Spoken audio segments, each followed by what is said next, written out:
à la une.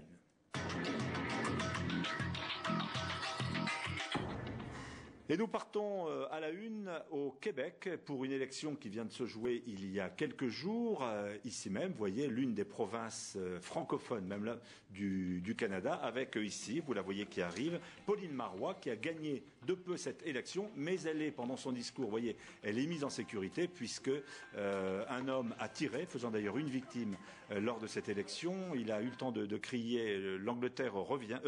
Oui, l'Angleterre, qu'a-t-il évoqué ? Les Anglais sont de retour. Les Anglais sont de retour.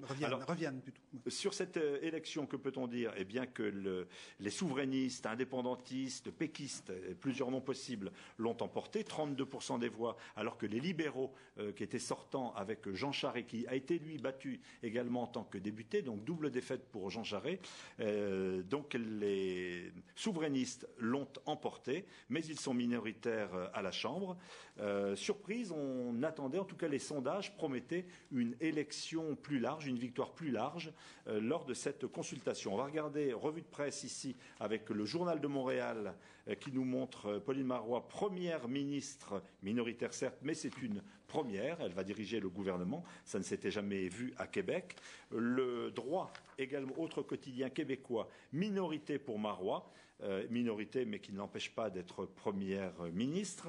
La presse anglophone du Canada, qui était plus favorable, on va dire, aux libéraux, Charest battu. Le séparatisme passe au second plan. On voit ici la mine défaite de Jean Charest, le Premier ministre sortant. Le Devoir, votre journal, Christian, une élection décevante pour tous, avec votre édito où vous parlez d'une élection européenne.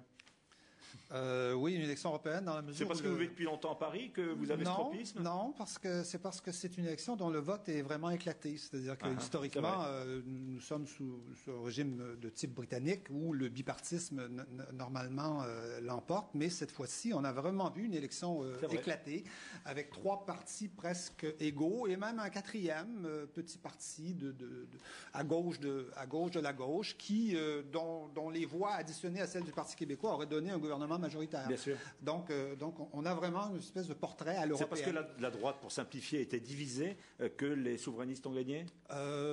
C'est parce que les souverainistes étaient divisés. Parce qu'il y a aujourd'hui trois partis souverainistes au Québec. Ouais. Donc, c'est parce que les souverainistes étaient divisés que probablement le gouvernement est minoritaire. Pardon, je vous pose la question dès maintenant. On n'évoque pas beaucoup un possible troisième référendum d'accès à la souveraineté. C'est pas à l'heure du jour. Ça c'est très clair. Et Pauline Marois elle-même l'a dit très clairement. Elle ne s'engageait pas à tenir c'est la première fois, je crois, qu'un candidat du Parti québécois se présente aux élections sans s'engager à tenir un référendum dans le mandat. Elle dit, je tiendrai un référendum le jour où ce sera nécessaire de le tenir, où j'aurai de l'assurance de pouvoir l'emporter. Alors, mais on sait fort bien que les Québécois ne souhaitent pas ça. L'opinion publique n'est pas prête actuellement. Par contre, c'est une élection, je dirais, qui amène l'alternance. Et l'alternance, je crois, était souhaitée par l'ensemble de la population du Québec. 10 ans, les libéraux étaient au pouvoir. Jean Charest était au pouvoir depuis 9 ans, exactement, 3 mandats. Il y avait des odeurs de corruption autour de son gouvernement qui sont assez importantes. L'élection s'est tenue d'ailleurs à un moment bizarre, à la toute fin de l'été, des vacances d'été. Pour la raison bien simple que cette semaine s'ouvre une commission d'enquête sur les relations entre le pouvoir politique et l'industrie de la construction. Alors, excusez-moi, une victoire pour quoi faire? Parce que sur une chaîne francophone, bien évidemment, on s'intéresse à cette dimension-là. Donc, elle ne parle pas pour l'instant de référendum sur la souveraineté pour quitter le Canada. En revanche, vous me disiez tout à l'heure que la langue française était au cœur de son programme. Oui. Un petit détail, c'est une victoire des étudiants. Oui. On a quand même connu presque 6 mois de grève étudiante au Québec. Le printemps érable sur les étudiants elle retire automatiquement. Et le Parti québécois n'a jamais défendu une hausse des frais de scolarité de ce niveau-là. Mais pour revenir à votre question, si la question de la souveraineté n'est évidemment pas à l'ordre du jour, je dirais, du programme de Pauline Marois, il y a énormément de propositions dans son programme qui sont, je dirais, des propositions d'ordre national, identitaire. Pauline Marois propose de renforcer la loi 101, loi 101 qui a dû être amendée à peu près à 200 reprises. Il y a eu 200 amendements dans la loi 101 à cause des jugements de la Cour suprême du Canada qui, à chaque fois, grignotaient un peu la loi. Elle veut l'élargir, cette loi, à toutes les entreprises de plus de 10 employés, alors qu'elle ne s'applique qu'aux entreprises qui ont plus de 50 employés, ce qui fait qu'on parle allègrement anglais dans le monde du travail au Québec à cause de ça. Elle propose aussi une charte de la laïcité au Québec, ce qui est quelque chose de tout à fait anachronique, je dirais, au Canada et même en Amérique du Nord. C'est quelque chose qui paraît assez étrange. Là aussi, c'est assez européen.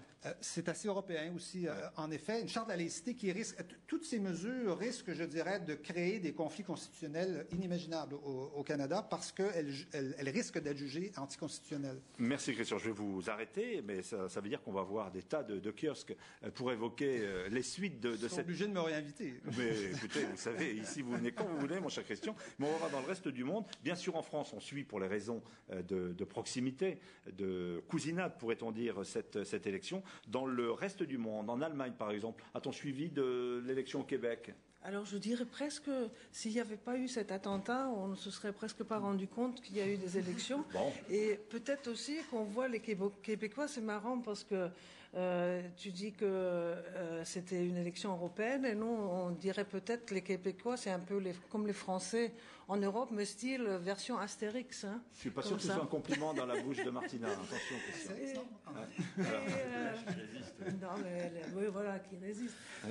Mais sinon, donc, grâce à cet incident, grâce à cet attentat, ou à cause, il y a eu quand même maintenant des portraits donc, de Pauline Marois.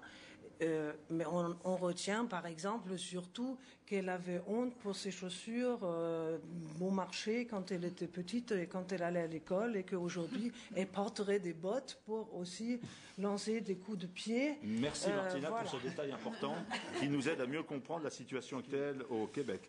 En Israël, bien sûr, on a suivi ça heure par heure. Heure par heure, avec des... Franchement, non, on n'a pas suivi.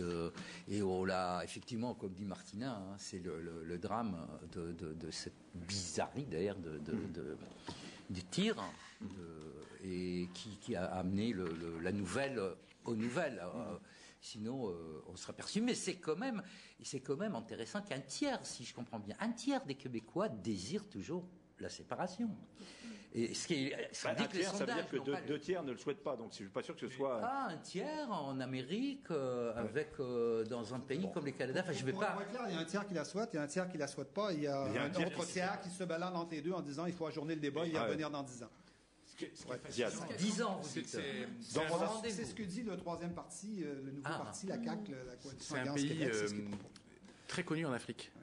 Une province, on ne peut pas dire un pays, mais c'est une province très connue en Afrique, très connue au Maghreb. Il y a beaucoup d'émigration scolaire et universitaire vers le Québec. Puisque l'Europe et la France ferment les portes. Le Québec étant même devenu le concurrent direct de la France, puisqu'en France, il est pratiquement impossible d'arriver à Roissy sans se faire arrêter si on est né au sud de la Méditerranée. Bien sûr. Les étudiants vont au Québec apprendre, se former, etc. Ils restent au Québec ou vont ailleurs dans les provinces du Canada, puisqu'il y a une politique, un appel d'immigration très fort. Donc c'est un pays qui intéresse beaucoup la zone, j'allais dire, afro-méditerranéenne. Moi, ce que je retire de tout ça aussi, c'est qu'ils n'arrivent pas à se décider. Ça fait des années que ça dure. Il y a un problème identitaire dans ce pays qui est très fort, qui est très séduisant d'ailleurs, parce que c'est vrai, c'est une culture francophone, et puis il y a une minorité qui devient presque une majorité si on prend les émigrations diverses, qui n'est pas francophone. Et on voit bien que cette élection, c'est de dire, on sait pas. On va partager en 4, en 3, en 4. Donc c'est possible que ça aidera pas beaucoup les Québécois à résoudre leurs affaires. Et dernière chose, on va voir Mme Marois en Afrique. Normalement, elle va aller à Kinshasa. Donc ça sera le Premier ministre du Québec à Kinshasa au mois d'octobre, si le sommet... Il aura lieu, le sommet. Oui, je pense. On pense qu'il aura lieu. Et l'Iran, alors ?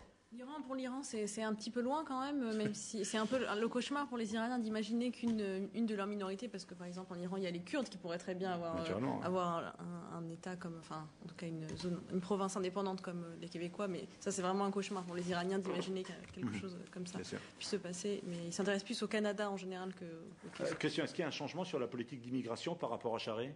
Il n'y aura pas de changement majeur sur la politique d'immigration. Ceci dit, il se pourrait que le nombre d'immigrants baisse un peu.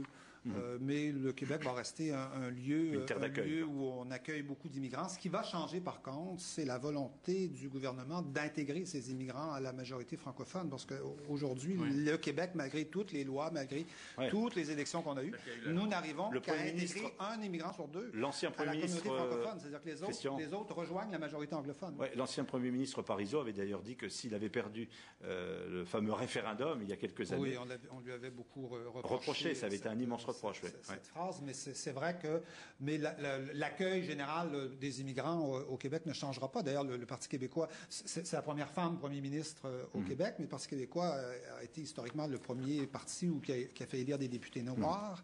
Et ça se poursuit d'ailleurs dans cette élection. Makakoto, qui est un Africain, risque peut-être de devenir ministre. Alors, que nous dit Dilemme? Un mort dans la soirée électorale, oui, c'était la tragédie donc, de cette soirée. Un mort dans cette soirée électorale, c'est le Parti libéral, nous dit-il. Alors, c'est un mort qui se porte plutôt bien, celui-là, puisque c'est une défaite qui a été qualifiée d'honorable. Christian, vous pouvez noter, si vous faites un article, que dans le reste du monde, en dehors de la France, il n'y a pas eu un intérêt passionné pour cette élection.